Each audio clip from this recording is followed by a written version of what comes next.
They did everything right. They worked for 40 years, they saved, and they bought the thing they had been promised since they were young. A condo near the water in Florida, no lawn to mow, no roof to worry about, a pool downstairs, and a monthly fee that seemed manageable on a fixed income. For many of you watching, that is the exact plan. It is a good plan. And then the letter arrived, not a bill for a few $100s. A letter from the association saying the owner of that unit now owes a one-time payment of $30,000 or $60,000, or in some reported buildings, well over $100,000. Due soon, not optional. And when the retiree who cannot possibly pay picks up the phone to sell instead, they find the second half of the trap. Buyers cannot get a mortgage on their building, so they cannot pay and they cannot leave. That is the ugly reason. One single cause, and it is not bad luck and not a scam. It is a state law, passed for a genuinely good reason, that landed hardest on exactly the people least able to absorb it. Today, I will name it, show you how it works, and count down the 11 Florida towns where it is hitting retirees hardest right now, ending at number 1, where the repair bill can be larger than the entire value of the home it is attached to. And I want to be clear up front because a lot of you are still planning your move. This is not a video about Florida being a mistake. It is about one specific kind of property, and by the end you will know exactly how to check for it before you sign anything. So let me name the cause, because everything after this is the same cause wearing a different address. In 2021, a residential tower in Surfside came down in the middle of the night and 98 people died. It was one of the worst building failures in American history, and the investigation pointed at deterioration in the concrete and structure that had gone unaddressed for years, while the association put off the repairs to keep monthly fees low. Florida responded with a building safety law, and the version in force today has two parts you need to understand. First, the milestone inspection. Any condominium building 3 or more habitable stories tall must be structurally inspected by an engineer once it reaches a certain age. And here is the detail that decides this entire video. That age is 30 years for an inland building, but only 25 years if the building sits within 3 miles of the coast, which means the trigger falls first and hardest on exactly the beachfront towers retirees were sold. Second, the reserve study. Associations must now commission a study of the building's major structural components: the roof, the load-bearing structure, the fire protection, the plumbing, the electrical, the waterproofing, the windows, and actually fund the reserves for them. For decades, Florida associations could vote to waive that funding, and thousands did, year after year, because it kept monthly dues attractively low. That was the deal. Low fees now, someone else's problem later. Later has now arrived, all at once. The deadline to complete those studies has passed, and boards that spent 30 years with almost nothing set aside are staring at repair estimates in the millions with empty accounts. There is only one place that money can come from, and it is the owners. That is the special assessment. Reported figures across Florida run from around $20,000 a unit to over $100,000, and in the most extreme reported cases, far beyond that. Now the second half, the part that turns a hard bill into a trap. Fannie Mae, which stands behind an enormous share of American mortgages, keeps a list of condominium buildings it will not back loans on, generally where insurance is inadequate or critical repairs are outstanding. Roughly 1,400 Florida buildings have been reported on it. If your building is on that list, a normal buyer applies for a mortgage and gets told no. Your buyer pool shrinks to cash only, and cash buyers know exactly how badly you need out. That is why the regret is instant. The moment the letter lands, the exit closes at the same time. Here's what that looks like for an actual person. National reporting followed one South Florida owner who emptied his retirement account to buy a unit for about $190,000. When the costs came, he listed at $350,000, cut the price, cut it again, and finally sold for $110,000. He did not just lose the gain, he sold for around 42% less than he paid after spending his retirement savings to buy it. Another buyer in the same reporting was told she would need 25% down because the building had no reserves. That is the machine working exactly as described, one household at a time. And the volume tells you this is not a handful of unlucky buildings. Count the condominium listings across Zillow and Redfin, and the picture is unmistakable. Florida condominium listings climbed from roughly 54,000 units in the middle of 2024 to more than 74,000 a year later, an increase of about 37%. And in South Florida, the number for sale has more than doubled. That is a wave of people trying to get out at the same moment into a buyer pool that financing rules have quietly shrunk. Statewide, the damage is already visible in the numbers. On Zillow's data, Florida condominium values are down close to 10% over the past year, while single-family homes are down about 3%. That gap is not a coincidence, and it is not a coastal luxury story. It is this law working through the oldest buildings in the state. And Redfin's side of the market shows the friction underneath that number. Condominiums are sitting far longer before selling, and a large share of Florida sellers are cutting their asking price before they get an offer at all. Those are the fingerprints of a buyer pool that has quietly shrunk, which is exactly what happens when financing gets pulled from a building. Now let me show you where it is landing, counted down by the cruelest measure of all, how big the bill is compared to what the home is actually worth. Number 11 is Miami Beach, and it starts the list precisely because it is the most famous and counterintuitively one of the more survivable. This is the epicenter, minutes from Surfside itself, packed with oceanfront towers built in the middle of the last century, sitting directly on salt air that corrodes reinforced concrete faster than anywhere inland.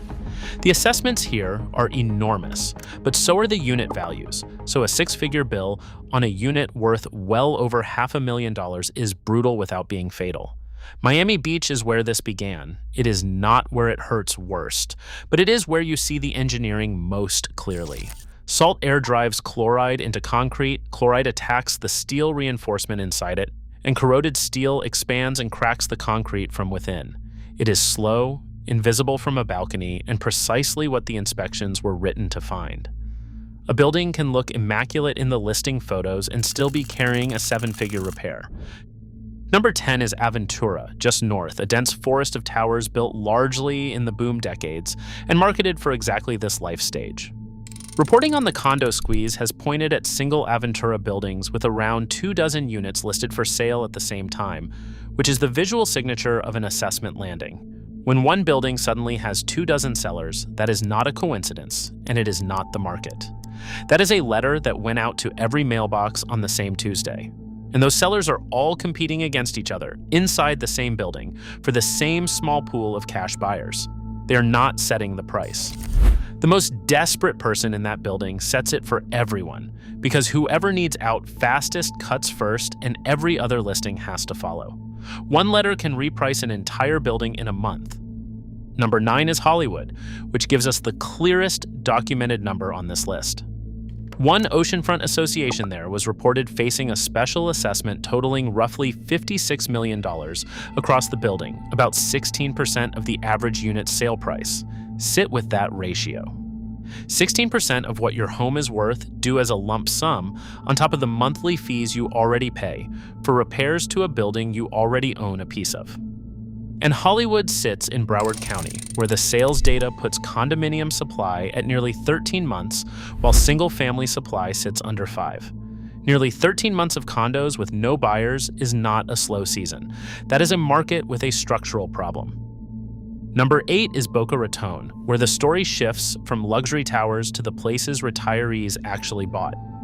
Boca is home to enormous age-restricted condominium villages built in the 1970s and 80s, low-rise buildings, modest units, sold to people retiring on a budget. Those buildings are decades past the inspection trigger, and the associations that kept fees low for 40 years are the ones with nothing in reserve. The residents did not overextend. They bought the cheapest responsible option available, and the age of the concrete is now the entire problem. And there is a cruel mechanism underneath that. For decades, these associations voted every year on whether to fund reserves, and the people casting those votes were the ones on the tightest budgets. Every year, the vote to keep fees low won, because it was the only vote they could afford to cast. The bill was never ignored. It was postponed by people with no realistic alternative until the law stopped allowing it.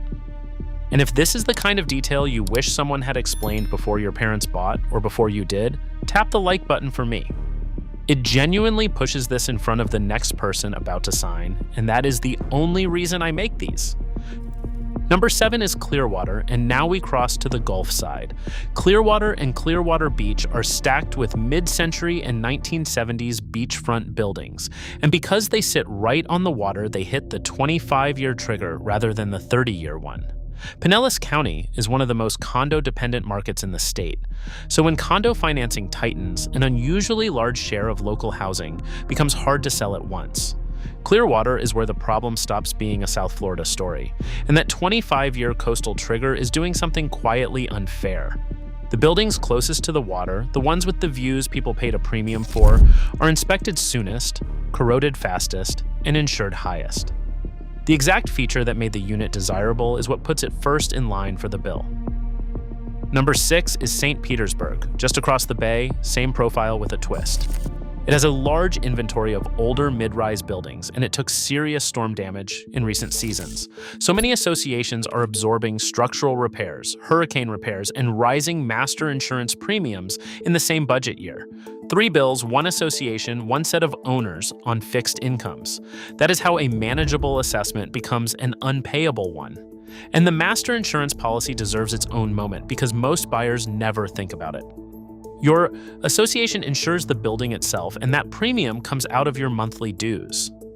When coastal insurance repriced across Florida, every one of these budgets absorbed it, which is why so many retirees watched their fee climb sharply, without one thing about their own unit changing. The assessment is the headline. The permanent dues increase is the part that never goes away. Number 5 is Pompano Beach, back on the Atlantic, and Pompano is the mid-market version of Miami Beach. Oceanfront and near oceanfront buildings, most of them decades old, but with unit values a fraction of what they are 20 miles south. Same salt air, same concrete, same inspection requirements, same repair costs. Roofs and waterproofing and structural work do not get cheaper because the units are. The bill is nearly identical. The ability to absorb it is not. A retiree in a Miami Beach tower can often borrow against the unit to cover the assessment. A retiree in Pompano frequently cannot because there is not enough value left to borrow against. This is where the ratio starts to turn genuinely ugly. And that is the question I want you holding for the rest of this countdown, because it is the whole thing. The repair cost is roughly fixed. The value of your unit is not. So what happens when those two numbers meet? The last 4 towns answer that, and number 1 answers it completely. Number 4 is Hallandale Beach, a dense corridor of older residential towers between Hollywood and Aventura, and one of the most concentrated retiree condo markets in the country. Modest units, older buildings, and an owner base heavily weighted toward people who are done working. Across Southeast Florida, brokerage analysis found that buildings over 30 years old accounted for roughly 86% of all condo listings, more than 17,000 properties for sale across the 3 southern counties. Hallandale is what that statistic looks like on one street. And a second effect compounds it. When a large share of owners genuinely cannot pay, the association still needs the full amount, so the shortfall shifts onto the owners who can. The number you were quoted is not always the number you pay. Number 3 is West Palm Beach, home to another of Florida's largest age-restricted condominium villages, and the pattern by now should be obvious to you. Built in the 1970s, sold on the promise of low fees.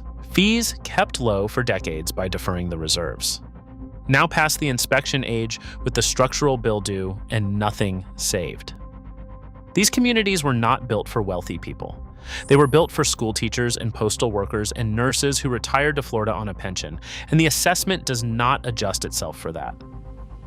And sorting exactly this, which Florida towns are genuinely safe to retire into and which ones carry a problem that does not show up on the listing, is the entire reason the Florida Buy and Avoid list for 2026 exists. It lays out 40 Florida towns, 20 to buy and 20 to avoid, in one place, with the structural and cost risk already checked on everyone. The link is sitting in the description right below this video. If you want the full map before you commit to anywhere, that is where it lives. Number 2 is Daytona Beach, the moment the arithmetic turns openly cruel. This is one of the most affordable stretches of oceanfront in the entire state, which is exactly why retirees on the tightest budgets bought here.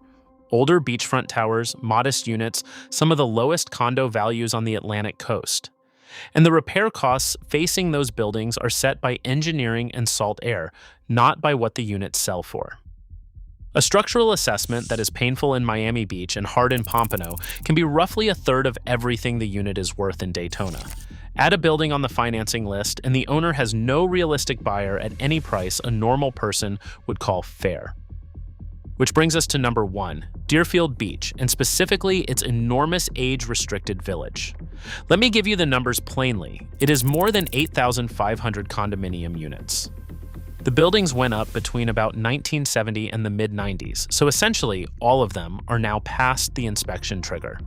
It is resale only, restricted to owners 55 and older, and units there list from under $80,000, with an average around $130,000. Now, put that number next to the reported assessment range in Florida, which runs from around $20,000 a unit to over $100,000. Do the arithmetic slowly, because this is the whole video. In a community where a home is worth roughly $130,000, an assessment at the upper end of the reported Florida range would cost more than the entire home. Not more than the equity, more than the asset. A retiree in that position is being asked to pay more than their home is worth in order to keep living in it. And if they refuse, the association can place a lien on it and ultimately move to take it. That is the ugliest version of this in the state. And it is why Deerfield Beach is number 1. Not because it is a bad town, because it genuinely is not. And not because every building there is in that position, because they are not. It is number 1 because it is where the gap between what the repair costs and what the property is worth grows widest. And that gap is the entire mechanism you have been watching. Now, the caveat I promised, and please actually hear this part, because without it you will draw the wrong conclusion and it will cost you. This is not a Florida problem. This is an old, tall coastal condominium problem, and the boundaries around it are sharp. The law applies to buildings of 3 or more habitable stories. It does not touch single-family homes at all. A house has no association that can assess you, and it gets no milestone inspection. Newer condominium buildings are largely fine too, because they are not near the age trigger, and their reserves were funded correctly from the start.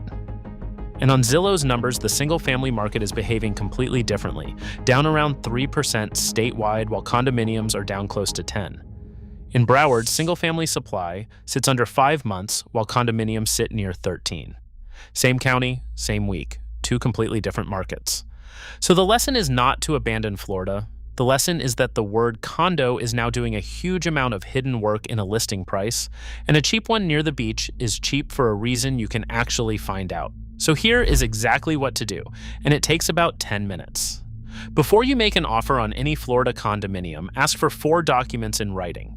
The milestone inspection report, if the building is old enough to need one. The structural reserve study. The association's current reserve balance, so you can see whether there is real money in the account or just a number on a page. And the minutes from the last year of board meetings, because that is where an assessment is discussed long before it is mailed. Then ask your lender one question, whether that specific building is eligible for financing. Because if the answer is no, whatever you buy today, you will be selling to cash buyers only. If a seller or an agent will not produce those 4 things, that refusal is your answer, and you should walk. And there is one more check you can run yourself in 2 minutes before you call anybody. Pull that building up on Zillow or Redfin and count how many units in it are listed at the same time and how long each has been sitting. 1 unit for sale in a tower is a normal life event. 8 or 10 at once, all stale, with price cuts stacked on top of each other, is a building telling you something its listing never will. Then compare what units they're actually sold for against what they are asking. 10 minutes of asking and 2 minutes of looking is what stands between you and that letter.